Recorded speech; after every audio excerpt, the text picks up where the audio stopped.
Hello, listeners. It's Gunter Swoboda here with some exciting news. We're on the lookout for sponsors to join us on our incredible journey with Inspire Change with Gunter. If your organization cares deeply about meaningful conversations around masculinity, self development, and mental health, we'd love to partner with you. Our podcast has a wonderful, dedicated audience committed to personal growth and positive social change. By sponsoring Inspire Change with Gunter, your brand will connect with listeners who truly value thoughtful discussion and support initiatives that promote real transformation. We're incredibly proud to be ranked #1 in Australia and #5 in the USA on FeedSpot's top men's mental health podcasts to listen and follow in 2024. With an average of 50,000 downloads per episode each week from listeners all around the world, our reach is significant and growing.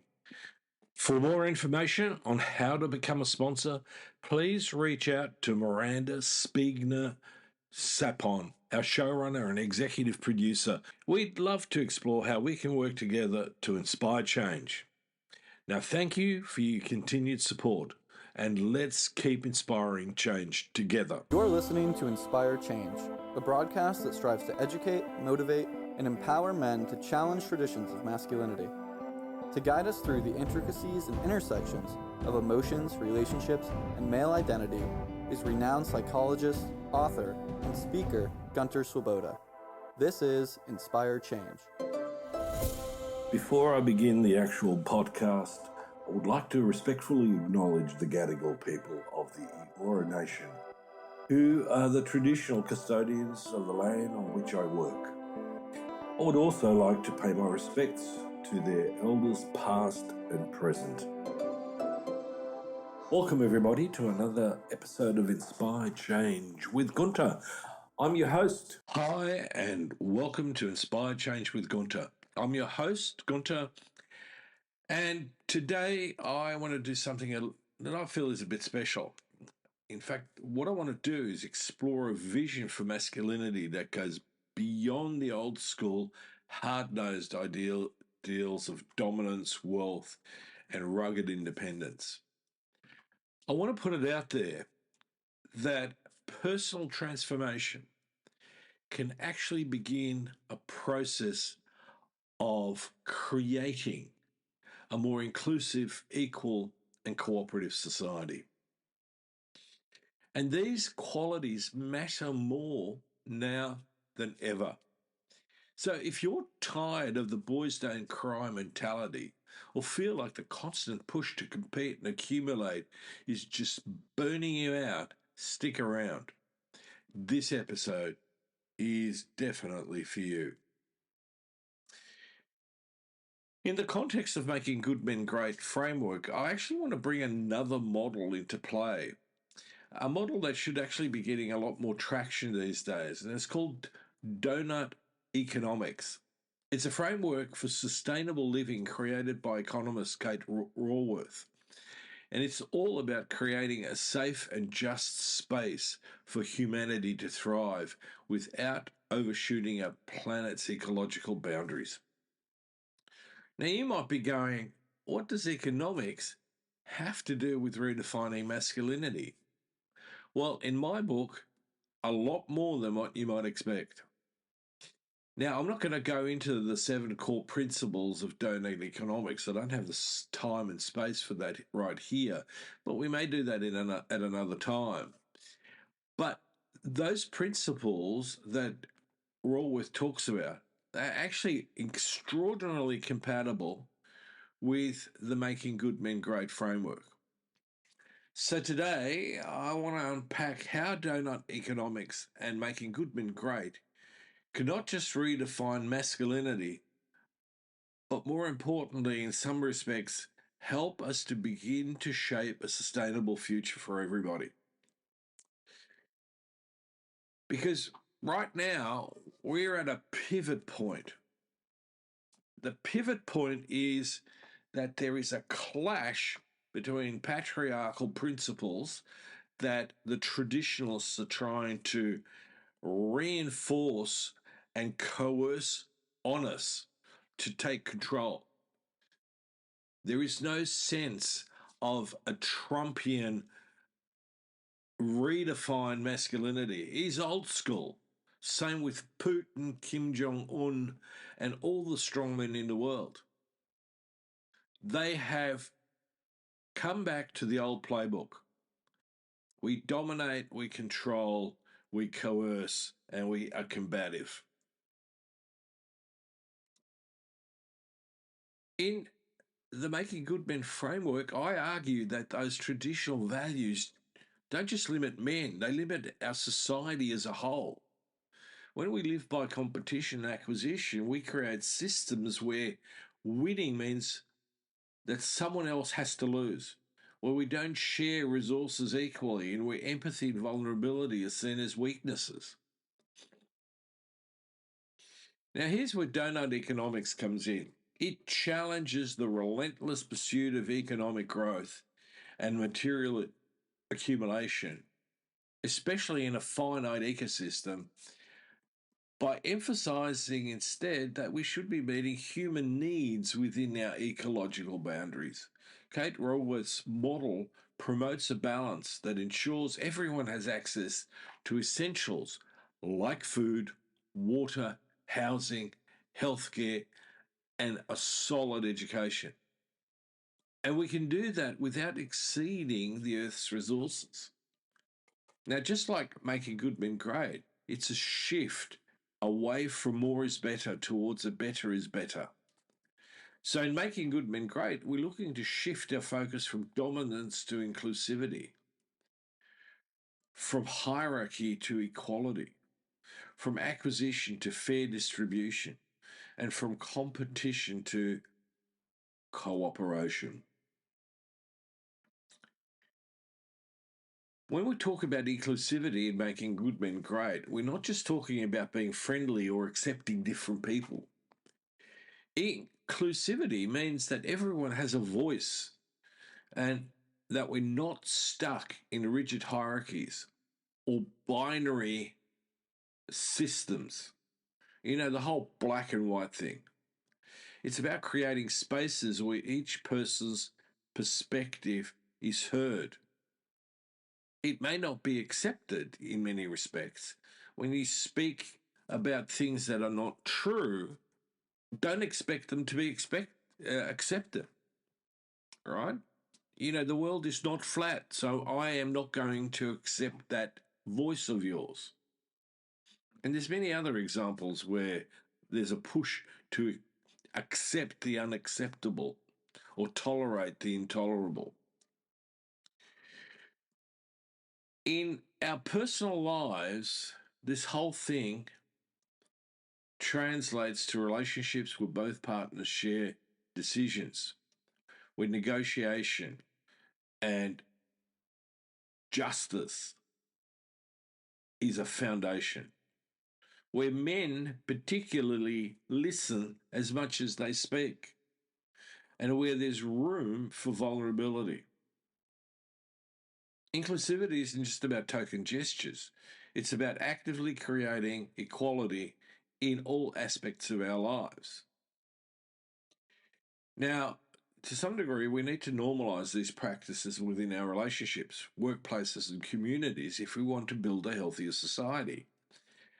Now, in many respects, that project started with gender equality, but we need to take that further.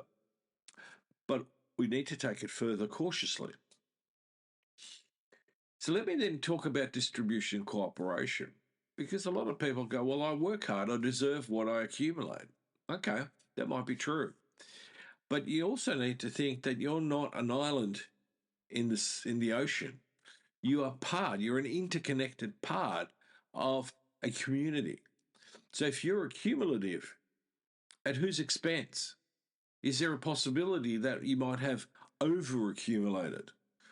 I don't think being worth $2-3 billion at the expense of a whole bunch of people is necessarily a moral or ethical position to hold.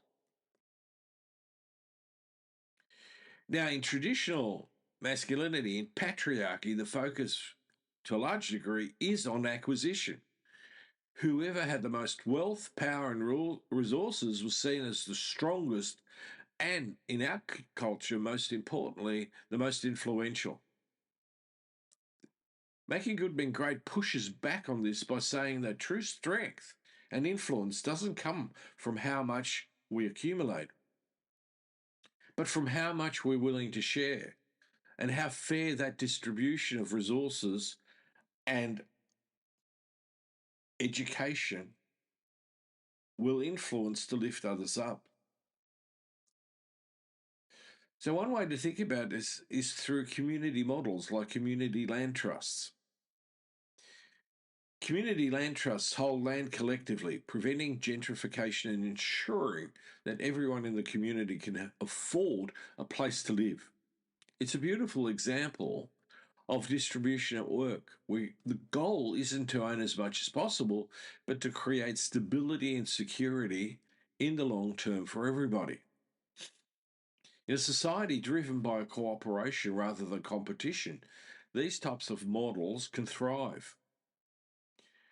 This applies just as much to global resources like water as it does to community resources. And let's remember that cooperation doesn't mean weakness or giving up. On the contrary, cooperation is about strength and resilience collectively. When we work together, we become more resilient to challenges, whether it's global change, economic shifts, or social divides. And in this context of making good men great, this cooperative masculinity is about moving from a me mindset to a we mindset, understanding that our own success is tied to the well-being of the people around us. So at the core of making good men great are some key emotional values: empathy, vulnerability, flexibility, and resilience.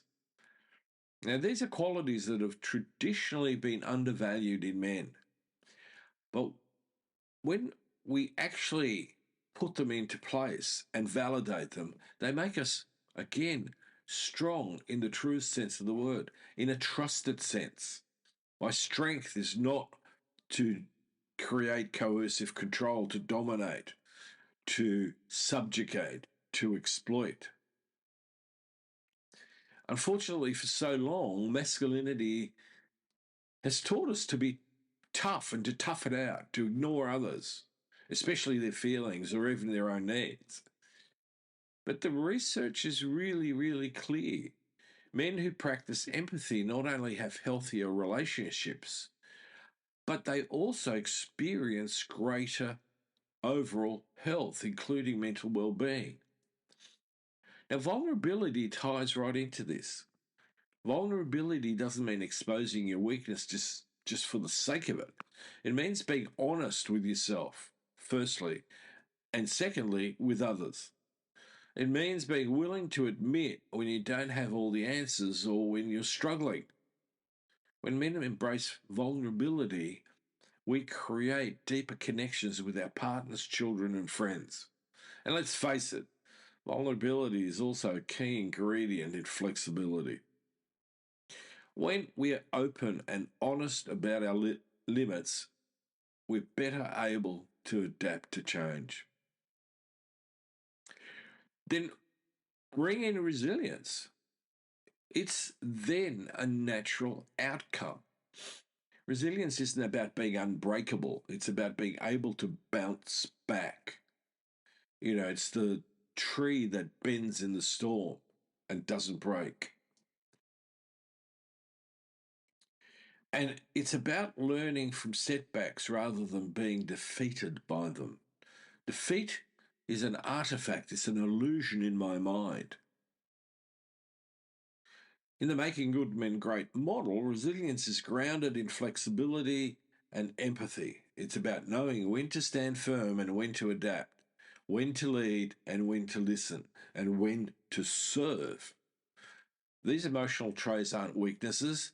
They're fundamentally what makes us human, connected, and truly capable of making positive impact. So let's elevate this from the small picture to the big picture, that of creating a just and sustainable future. And in order to do that, our first challenge is that we need to engage on a journey of personal transformation. So, where does this then take us? Well, the vision here, both from Making Good Men Great and donut economics, is a world where men aren't driven by a need to dominate or accumulate, but by a desire to contribute to a just, inclusive, and sustainable society. And to get there, we have to change how we define success and strength. This is a journey that begins, as I said, on a personal level, but has the power to ripple outward. This is where we can influence everything from the family dynamics to corporate culture and to international policy. It is already underway, but it's undervalued, and we're experiencing a patriarchal backlash that's evident in the seductiveness of autocracies and, dominance of the strong man. Imagine if more men in leadership prioritized empathy over ego, shared resources rather than hoarded them, and focused on cooperation instead of competition. The political system that we have of in power versus the opposition, where it's a zero game played out, is terminally toxic. If we change, we'd see workplaces that are fairer, communities that are safer, and a world where environmental sustainability is actually achievable. We know how to do it, but we are dragging the chain and we're at the pivot point. We don't have a wriggle room that we can, lavish upon ourselves. We'd also see healthier, happier men and women and children who feel connected to those around them and to a purpose larger than themselves. The takeaway here is that redefining masculinity isn't just about personal transformation. If that's all you're in it for, you're missing the mission. It's about creating systemic change. It is a big job, but it's doable. By adopting values of inclusivity, cooperation, and resilience, we're not only becoming better men, we're paving the way for a better world. So, to wrap it, thanks for joining me today on Inspire Change with Gunter. As I said, the work that I'm doing hopefully isn't confined to the individual, but will take place through the ripples going from one individual to their family, to their community, to their corporation, to their workplace, to the political sphere. So here is my challenge for you this week. Reflect on one area of your life where you can practice these values. Think about it at work, in your club, in your volunteer group. So maybe it's at home, but ultimately, think of the ripples in the pond. Small steps in the right direction can have a huge impact. So if you found today's episode helpful, inspiring, please share it. Leave a review. Let's generate the conversation, no matter where you are. Together we can inspire change. So for those of you more interested in some of the work that I do, please look me up on the web. Go out, buy my book. Making Good Men Great, surfing a new masculinity. Subscribe to the podcast. Think about becoming part of the movement in a more active way. So thanks again for tuning in, and I'll certainly catch you next time on Inspire Change with Gunter. Until then, this is me signing off. Love to hear from you. And if you're interested, please check out my work on www.gunterswoboda.com or www.goodmengreat.com. Thank you for listening to Inspire Change, a broadcast that strives to educate, motivate, and empower men to challenge traditions of masculinity. For more information on the Making Good Men Great movement, or for individual or group coaching sessions with Gunter, visit goodmengreat.com.